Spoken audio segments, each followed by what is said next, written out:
د لویه مهربانه رب په نامه د واک تلویزیون درنو لیدونکو سلام، وخت مو پخیر. پام وکړئ د شپږو بجو خبرونو ته.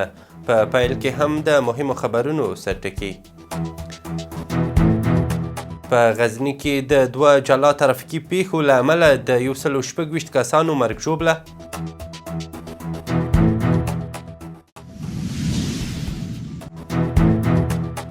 د بهرنیو چارو وزارت له سیاسي مرستیال سره د قرغیزستان د سفیر کتل.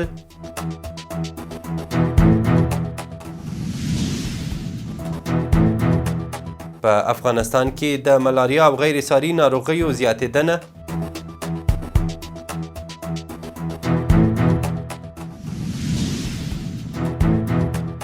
او د امریکا له لوري د پاکستان په 3 سوداګریزو شرکتونو بندیز. زه ذبیح الله وصال یم. اوس هم بشپړ خبرونه. غزني کې په 2 جلا ترافیکي پیښو کې د قربانیانو شمیر 126 تنو ته ورسید. د غزني د عامې روغتیا رئیس زرک زیرک رسنیو ته ویلي چې دغه ولایت د مرکز اړوند شهباز او د اندړ ولسوالۍ اړوند ناني سیمه کې د 2 جلا ترافیکي پیښو له امله د ښځو او ماشومانو په ګډون 50 تنه مړه شوي او 80 تنه نور ژوبل شوي دي. غزني کې لومړۍ پیښه د یوه 580 ډوله مسافر وړونکي موټر او د تیلو یوه ټانکر ترمنځ او دویمه پیښه د 480 ډوله مسافر وړونکي موټر او د یوه ټیلر د ټکر له امله رامنځته شوې ده. بلخوا د اسلامي امارت مرستیال ویاند حمدالله فطرت د کابل کندهار پر لویه لاره د 2 ترافیکي پیښو په تړاو چې له کبله 52 تنو ژوند بایللی او 50 نور ژوبل دي ډاډګیرنه وړاندې کړې ده. د نوموړي بیان کې راغلي چې زیربط ارګانونو ته لارښوونه شوې څو پیښې وڅیړي او د علت له څرګندېدو وروسته له ورته پیښو مخنیوی وکړي. د اسلامي امارت د بیان د مرستیال حمدالله فطرت د روسیې له لوري اسلامي امارت سره د اړیکو عادي کولو په موخه د نوي قانون تصویبول د دواړو هیوادونو د اړیکو پراختیا په برخه کې مثبت ګام بللی دی. د روسیې د پارلمان له لوري د دغه تازه تصویب شوي قانون له مخې د دغه هیواد ستره محکمه کولی شي د مسکو په تور نوملړ کې د شاملو ډلو بندیزونه وځنډوي. د بهرنیو چارو وزارت سیاسي مرستیال شیر محمد عباس ستانکزي کابل کې د قرغیزستان له سفیر دانیار زولیچوف سره کتلې دي او د دواړو هیوادونو د سیاسي، اقتصادي او سوداګریزو اړیکو په اړه یې خبرې کړې دي. ښاغلي ستانکزي په دې کتنه کې د دواړو هیوادونو د اقتصادي پرمختګ لپاره د افغانستان او قرغیزستان ترمنځ د اړیکو پراختیا اړینه بللې ده. ورته مهال ښاغلي زولیچوف د خپل هیواد لخوا د 2 اړخیزو اړیکو د لا پراختیا لیوالتیا څرګنده کړې او زیاته کړې ده چې په نږدې راتلونکي کې به د قرغیزستان یو لوړپوړی پلاوی کابل ته راشي. د عامې روغتیا وزارت چارواکو د ملاریا او غیر ساري ناروغیو د کلنیو فعالیتونو په کنفرانس کې ویلي چې په افغانستان کې د ملاریا او غیر ساري ناروغۍ له جدي ستونزو څخه دي. د چارواکو په خبره په تیر کال کې 14 د ملاریا، 9 د ډینګي تبې او 6 د لشمانیا پیښې ثبت شوي دي. په دې کنفرانس کې د سرپرست حکومت د مسؤلینو ترڅنګ د روغتیا نړیوال سازمان استازو هم برخه اخیستې وه. د عامې روغتیا وزارت مسؤلینو ویلي چې د یاد وزارت له لوري په تیر کال کې د ملاریا ناروغۍ د مخنیوي په موخه په 10,000 کورونو کې دوا شیندلې او د پوهاوي د یوه کمپاین له لارې 40,000 ماشومان او 178,993 امیندواره میندو ته ماشلومې یا پشخانې ویشلې دي. د روغتیا نړیوال سازمان په تازه خپاره کړي راپور کې ویلي چې سږکال په افغانستان کې د کولرا 1,65,629 پیښې ثبت شوي دي. په راپور کې راغلي چې په نړۍ کې د کولرا تر ټولو ډېرې پیښې په یمن کې، بیا په افغانستان او ورپسې په پاکستان کې ثبت شوي دي. د روغتیا نړیوال سازمان په خپل میاشتني راپور کې ویلي چې د کولرا د واکسین په برخه کې پرمختګ شوی دی او د نومبر په میاشت کې 3.5 میلیونه ډوزه واکسین زیرمه کړي دي، خو په نړۍ کې د اوس لپاره لږ تر لږه 15 میلیونه ډوزه واکسینو ته اړتیا ده.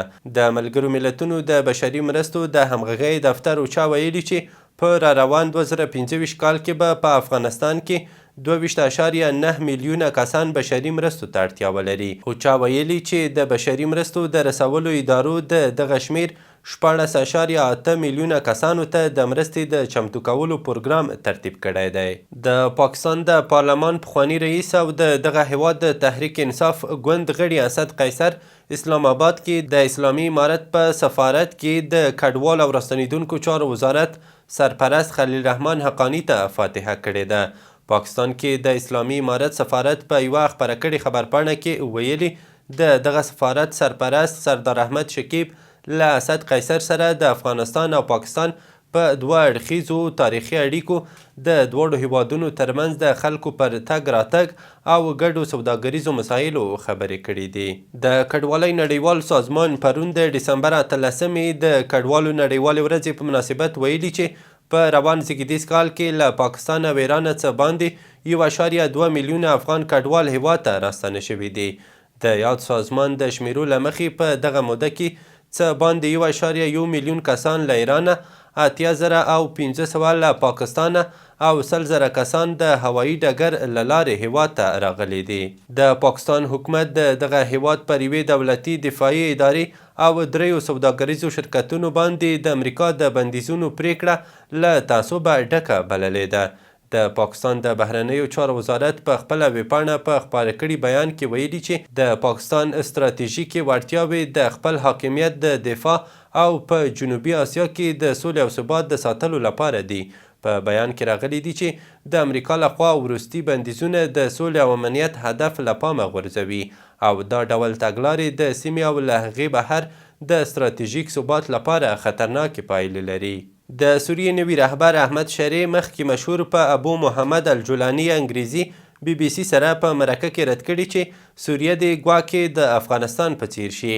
محمد شری ویلي د دواړو هیوادونو ترمنځ د دودونو له پلوه ډیر توپیر دی ځکه افغانستان قبیلوي ټولنه لري او سوریه کې د خلکو ذهنیت بل ډول دی. د سوریې نوي واکمن زیاته کړي چې ادلیب ښار کې له تیرو 8 کلونو راهیسې له 2011 کال را په دې خوا د دوی په ولکه کې پوهنتونونه پرانیستي دي. هغه ویلي زما په اند سوریه کې 80% ښځې پوهنتونونو ته ځي. راپورونه کاږي چې اسرائیلي ځواکونو د یمن په صنعا او حدیده ښارونو کې د تیل او برېښنا پر مرکزونو او تاسیساتو باندې هوایي بریدونه ترسره کړي دي. راپورونو کې راغلي چې دغه بریدونه مرګ ژوبله هم لري خو کره شمېره یې لا نه ده په ډاګه شوې. اوکراین ولسمشر ولادیمیر زیلنسکي د ناټو له سرمنشي او ځینو نورو اروپایي مشرانو سره د کیف د ملاتړ په اړه خبرې کړې دي. رویټرز راپور ورکړی چې ټاکل شوی زیلنسکي نن پنجشنبه هم د دغو خبرو په دوام د 22 اروپایي هیوادونو له مشرانو سره وګوري. په ورته مهال د اروپایي هیوادونو ځینې مشران بیا تر جګړې وروسته د اوکراین پر امنیت او دغه هیواد ته د اروپایي ځواکونو پر احتمالي لیږدولو خبرې کوي. او وروستی خبر هم ده چې د روسیې د عامې روغتیا وزارت ویلي چې په 2025 کال کې به د سرطان ضد جوړ شوي واکسین د ویش بهیر پیل کړي او په ټوله روسیه کې به ناروغانو ته په وړیا ډول ورکړل شي. د روسیې ټاس خبري آژانس د عامې روغتیا وزارت د رادیولوژي طبي څیړنو مرکز عمومي مشر اندری کپرین له قوله د دغه واکسین په جوړولو کې د پرمختګ خبر ورکړی دی. د واک تلویزیون درنو لیدونکو له ملتیا مو مننه. دا مهم او وروستي خبرونه. تر بیا ښه وخت.